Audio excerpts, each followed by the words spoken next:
오늘 말씀을 통해서 이 니고데모와 사마리아 여인이라는 제목으로 오늘의 본문의 말씀을 나눠보고자 합니다. 사실 우리가 함께 합독한 오늘 본문의 말씀은 제가 여러분께 오늘 전하고자 하는 메시지의 결말과 같은 말씀입니다. 요한복음 3장부터 시작해서 요한복음 4장에 이르는 말씀을 함께 나누며 이 결말로 이어지는 이 사마리아 여인과 니고데모의 이야기를 함께 나누어 보고자 합니다.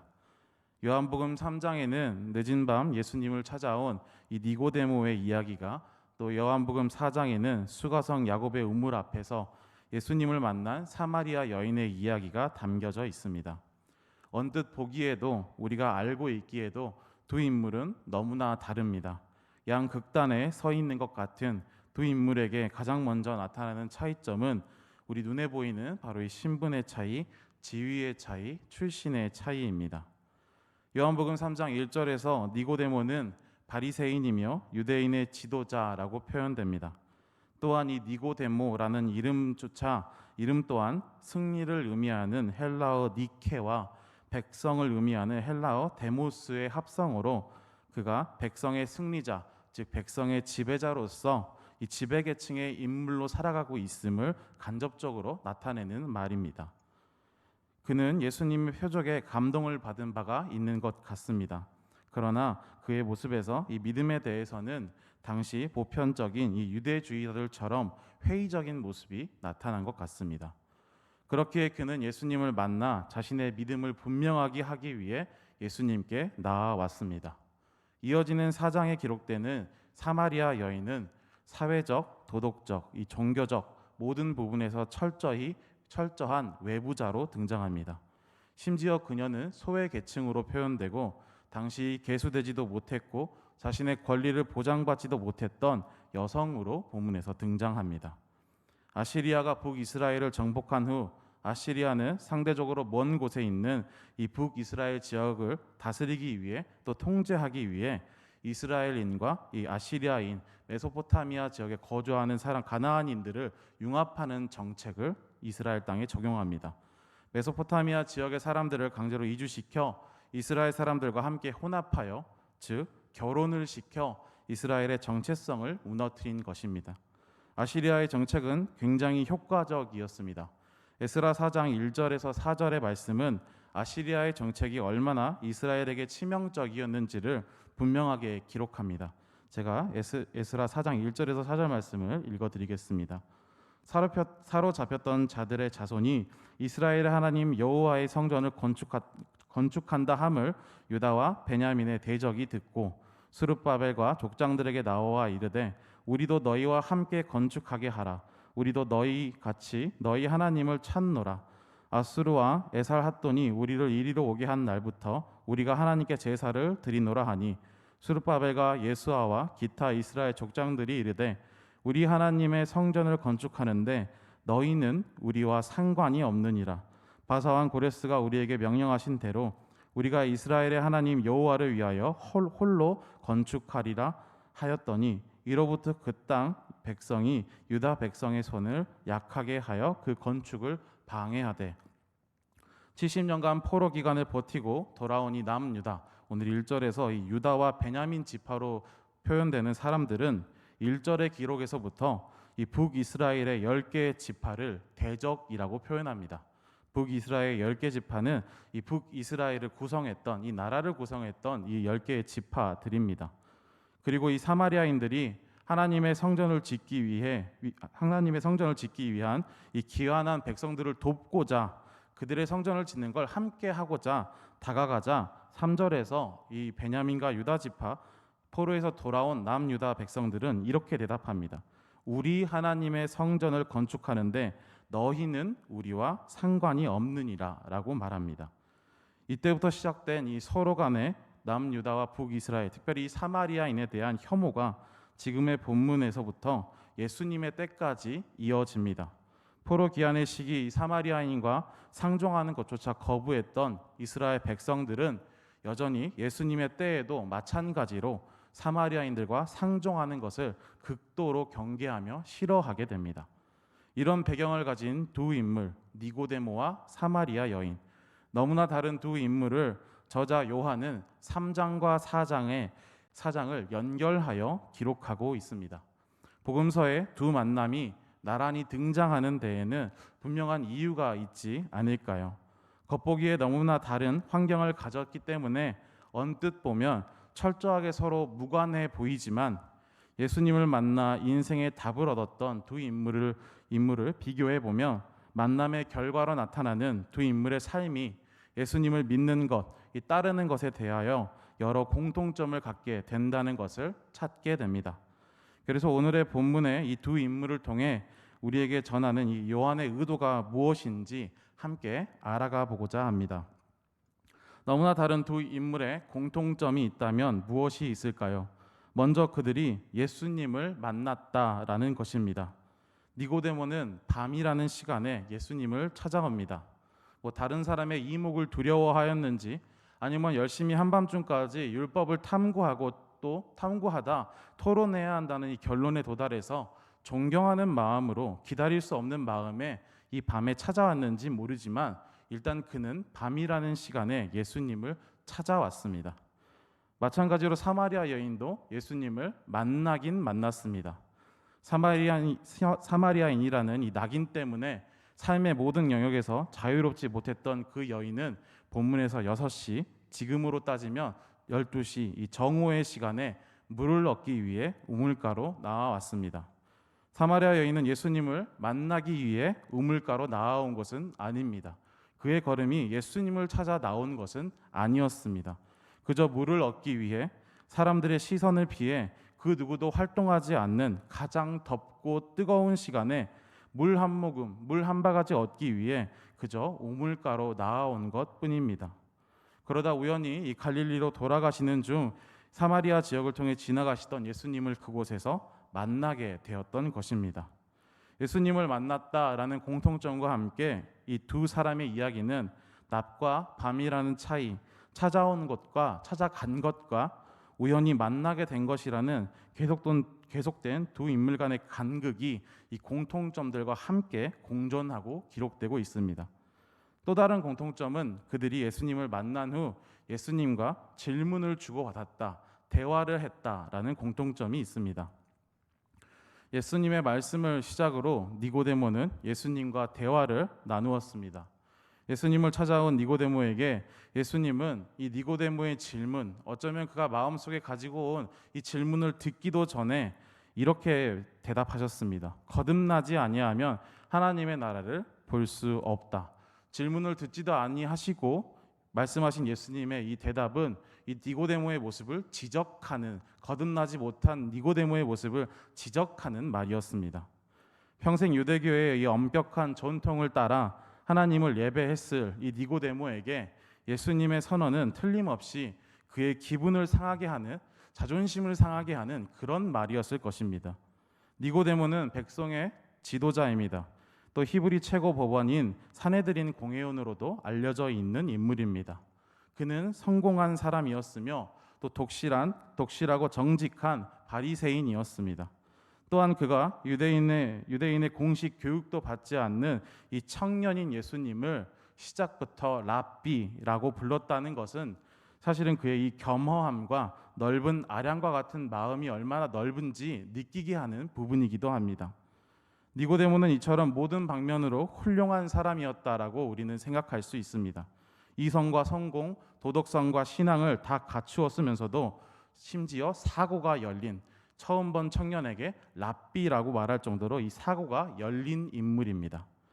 그런데 예수님은 우리가 보기에 이 완벽하게 보이는 니고데모에게 단호하게 말씀하십니다. 거듭나지 아니하면 하나님의 나라를 볼 수 없다. 예수님의 이 질문을 팀 켈러 목사님은 세상에 태어나기 위해 그가 해야 했던 일이 무엇이 있느냐라고 물으신 것이다 라고 해석합니다. 참 재밌는 말이죠. 무슨 의미일까요? 그가 세상에 태어나기 위해 그가 해야 했던 일이 무엇이냐라고 되물은 질문이라고 합니다. 이 팀 켈러 목사님의 해석이 참 흥미롭습니다. 그 해석의 의미는 바로 우리의 이 태어남, 생명에 대해서 무엇을 얻어내거나 우리가 기여해야만 우리가 그 생명을 얻게 되는 것이 아니다라는 것이죠. 그저 우리의 생명은 값없는 선물처럼 오로지 하나님께서 주신 은혜로 얻게 된 것임을 다시 한번 조명합니다. 거듭남 또한 마찬가지다라는 것입니다. 예수님은 니고데모에게 지적하고 계신 것입니다. 너가 높은 자리에 올랐으므로, 너가 선한 일을 했으므로, 너가 높은 도덕성과 지성을 갖췄으므로 하나님의 나라에 들어갈 수 있고 하나님의 영광을 받고 하나님의 은혜를 누리는 것이 아니라, 하나님의 은혜를 누리는 것, 너가 생명을 얻은 것, 이 거듭남은 전적인 하나님의 은혜이고 전적인 하나님의 구원이다라는 것을 예수님은 이 니고데모에게 지적을 하고 계신 것입니다. 이런 의미에서 니고데모를 향한 예수님의 질문에는 바로 하나님이 아닌 다른 데서 구원을 찾는 행위, 더 나아가 스스로를 하나님의 자리에 올려버리는 교만한 자기만족을 은유하여 말씀하시며 니고데모의 교만함에 대한 지적이 담겨 있는 말씀입니다. 그렇다면 이어진 이 사마리아 여인과 예수님의 대화는 어떤 모습으로 전개되고 있을까요? 마찬가지로 예수님의 말씀을 시작으로 사마리아 여인은 예수님과 대화를 나누게 됩니다. 그 누구도 만나지 않고 조용히 물만 얻어가고 싶었던 이 사마리아 여인에게 유대인이었던 예수님께서 먼저 물을 좀 달라라며 다가가십니다. 이 여인에게 예수님의 요청은 굉장히 놀라운 사건입니다. 유대인이 사마리아인에게 먼저 말을 걸었다는 것뿐만 아니라 유대인 남자가 인종을 불문하고 낯선 여자에게 공공연히 말을 걸었다는 것 자체도 이미 놀라운 일이었습니다. 당시의 인습에 따르면 경건한 유대인 남자였던 예수님은 이 여자 사마리아 여인과는 일체 상종해서는 안 되는 것이었기 때문입니다. 하지만 예수님은 이런 인습에 개의치 않으셨습니다. 예수님은 이 여인과 소통하시기 위해 인간에 의해 만들어진 모든 규칙과 규율, 그 선을 넘어가십니다. 조금은 차갑게 보였던 이 니고데모의 모습과는 다르게 예수님의 모습은 조금 더 따뜻한 모습으로 사마리아 여인에게 다가갑니다. 너가 거듭나야지 하나님의 나라를 볼 수 있느니라 라는 좀 이 강한 모습과는 좀 다르게 나에게 물을 줄 수 있느냐라는 조금 더 부드러운 모습으로 사마리아 여인에게 다가가십니다. 하지만 예수님의 말씀에는 그저 이 따뜻함만 남아있는 것은 아닙니다. 이런 따뜻함 안에서 이어지는 대화는 이 니고데모에게 말씀하신 것과 마찬가지로 분명한 그녀의 잘못, 이 죄에 대한 지적이 역시 담겨 있습니다. 요한복음 4장 10절에는 이렇게 기록되어 있습니다. 예수께서 대답하여 이르시되 내가 만일 하나님의 선물과 또 내게 물 좀 달라 하는 이가 누구인 줄 알았더라면 내가 그에게 구하였을 것이요 그가 생수를 내게 주었으리라. 사마리아는 사막에 맞닿은 이 건조한 기후의 지역입니다. 때문에 물, 수분을 보충하는 것이 굉장히 중요한 삶의 문제가 됩니다. 사마리아 지역의 사람들에게 갈증, 이 목마름의 문제는 지금처럼 물을 쉽게 구할 수 있는 오늘날 우리의 이해보다 더 갈급하고 더 위급한 고민이었을 것입니다. 갈증과 목마름의 문제가 더 깊을수록 목마름이 해결되는 그 순간의 경험을 무엇보다 만족스러운 경험으로 누구나 느끼게 됩니다. 목마름과 갈증이 깊을수록 그 갈증과 목마름이 해결되는 순간의 이 만족과 경험은 누구에게나 중요한 문제가 되는 것이죠. 인간은 인체의 대부분이 수분이다 보니 갈증이 심해지면 고통이 따랐을 것이고 그 고통에 물을 맛보면 그 만족스러운 경험은 잊을 수 없는 경험이 되지 않을까요? 나를 구속하고 그 만족에서 벗어나지 못하게 하는 경험이 되지 않을까요?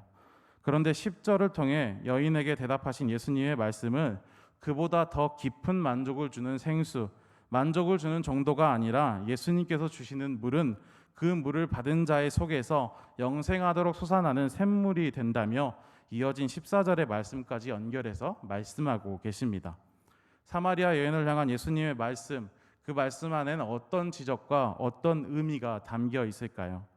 이어진 사마리아 여인과의 대화 속에서 이제까지 이 여인이 자신의 갈증을 해소해 왔던 방법, 자신의 만족을 채우는 방법이 무엇이었는지 예수님께 고백하기 시작합니다. 그것은 바로 그녀의 남편들이었습니다. 우리는 사마리아 여인의 5 남편을 생각하며 그녀의 모습을 방탕함 혹은 문란함, 이 부정함으로 연결짓고 그녀를 정죄하기도 합니다. 하지만 성경의 어떤 부분에서도 그녀의 모습에 문란함 혹은 부정함을 연결하여 기록한 것은 찾아볼 수 없습니다. 그렇다면 왜 이 여인은 5 남편 그리고 지금 있는 이 남편조차 남편이 아니라는 고백을 영생하도록 수산하는 샘물을 알려주시는 예수님 앞에서 고백하고 있는 것일까요? 이 고백을 이해하기 위해서는 당시의 여성들이 겪었던 이 갈증, 고통에 대해서 우리가 이해할 수 있어야 합니다. 예수님의 시대의 여성은 오늘날처럼 일반적인 권리를 누리고 살아가지 못했다고 합니다. 5명의 남편이라는 것은 오히려 이 여성이 정착하기 위해서, 정상적인 삶을 살아가기 위해서 처절하게 노력했다는 것을 반증하는 모습이 될 수도 있습니다. 당시 여성들은 너무나 쉽게 이혼을 당했다라고 합니다. 남성의 이혼을 오히려 이 제도가, 사회가 용인하고 도와줬다라는 기록들도 있을 정도라고 합니다.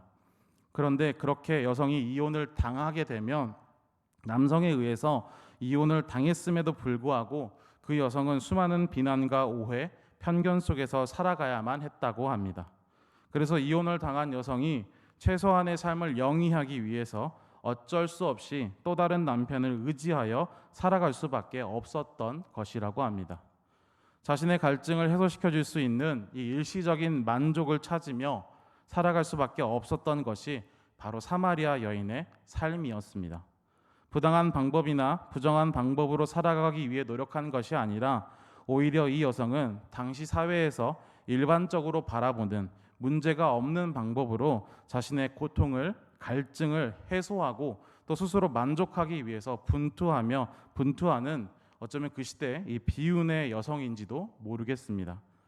하지만 예수님께서는 그녀가 자신의 갈증을 해결하는 이 일시적인 방법, 자신의 만족을 얻는 또 그 만족에서 벗어나지 못하는 그녀의 연약함을 돌이켜 지적하십니다. 이제까지 이 여인은 자신의 외부의 환경을 통해서 바로 남편이라는 존재를 통해서 자신의 목마름, 이 갈증을 채워왔기에 계속되는 목마름과 갈증 앞에서 이 여인은 경험했던 만족, 익숙했던 만족, 내가 받아들일 수 있던 이 만족을 쫓아 살아가며 그 만족에서 벗어나지 못했던 것입니다. 예수님은 그 모습에 그 어떤 외부의 존재도 나에게 만족을 주었던 그 무엇도 내면의 깊은 갈증을 채워줄 수 없다고 사마리아 여인에게 말씀하십니다. 그리고 그 깊은 갈증을 온전히 채우며 영생하도록 솟아나는 샘물을 줄 수 있는 이가 바로 예수님, 자기 자신임을 사마리아 여인 앞에서 선언하고 계십니다. 요한복음 3장과 4장 이 두 인물 니고데모와 사마리아 여인의 모습을 정리해 보자면, 니고데모에게는 내가 거듭나야 한다라고 말하시며 하나님이 아닌 다른 데서 구원을 찾는 행위, 어쩌면 자기 만족으로 스스로를 하나님의 자리에 세워버리는 교만함에 대해서 지적을 하셨다면, 사마리아 여인에게는 내가 너에게 영생하도록 솟아나는 샘물, 그 생수를 줄 수 있다라고 말씀하시며 잘못된 만족으로 자신을 가득 채우고 있던 사마리아 여인의 모습을 지적하고 계신 것입니다. 너무나 다를 것 같은 두 인물의 모습, 두 인물의 다른 삶 속에서 예수님은 결론적으로 같은 질문을 던지셨고, 그 질문 앞에 이 두 인물은 모두 전적인 하나님의 은혜와 구원이 필요한 죄인으로, 회개함으로 그 길을 돌이켜야 하는 죄인으로 서 있게 됩니다. 너무나 다른 두 사람의 모습, 삶의 배경, 출신, 경험, 현재의 모습까지 너무나 다른 두 사람이 예수님 앞에서 보여주는 이 모습은 어쩌면 지금 우리에게도 동일한 질문이 되어 우리에게 다가오는 것 같습니다.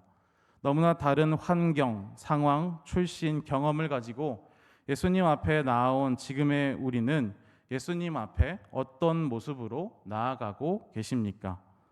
팀켈러 목사님은 이 말씀을 맺으며 우리에게 생수가 필요하며 그 생수를 얻기 위해 거듭나야 한다고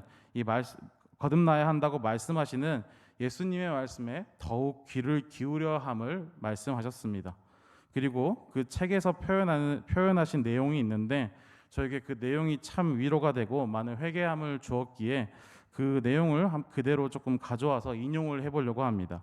이 팀켈러 목사님이 이 말씀에 대해서 이렇게 자신의 책에서 표현을 하셨습니다. 결국 우리는 직업이나 배우자나 돈이나 도덕성 위에 삶을 세워갑니다. 그리고 그것이 무너지는 순간 나의 모든 희망이 사라지게 됩니다. 여러분은 왜 그럴 수밖에 없는지 아십니까? 예수 그리스도 이외에 당신이 세운 우상은 본래 구주가 아니기 때문입니다. 우리가 추구하고 우상으로 삼은 대부분의 것들은 실패를 용납하지 않습니다.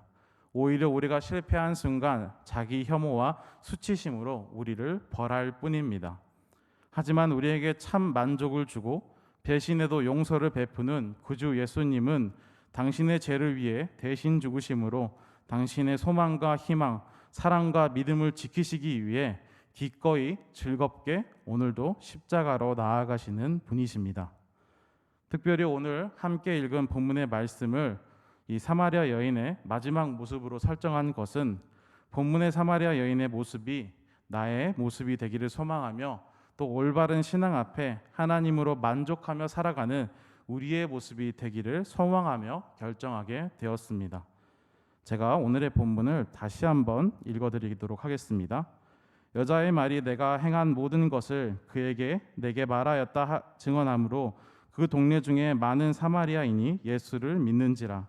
사마리아인들이 예수께 와서 자기들과 함께 유하시기를 청하니 거기서 이틀을 유하심에 예수의 말씀으로 말미암아 믿는 자가 더욱 많아 그 여자에게 말하되 이제 우리가 믿는 것은 내 말로 인함이 아니니 이는 우리가 친히 듣고 그가 참으로 세상의 구주신 줄 알미라 하였더라. 나의 안에 하나님을 대신하여 가득 채웠던 나의 만족을 내려두고 예수님으로 충만하게 되었던 이 사마리아 여인의 모습은 이제 예수님을 닮아 있는 것 같습니다. 나의 거듭남을 통해 나의 안에 부어주시는 영생하도록 솟아나는 샘물을 그녀는 나를 통해 또 우리를 통해 더 많은 공동체 안으로 흘려보내기를 자청합니다. 우리는 예수님 앞에 어떤 모습으로 서 있습니까? 높고 낮음, 더함과 부족함, 믿음과 의심, 회의의 그 모습이 어떤 모습이라 할지라도 이전의 모습을 돌이켜 영원한 상수가 되시는 나의 거듭남을 통해 하나님의 나라를 보게 하실 하나님의 은혜로 충분해지는 만족할 수 있는 나의 삶이 또 우리의 공동체가 되기를 소망합니다. 함께 기도하시겠습니다.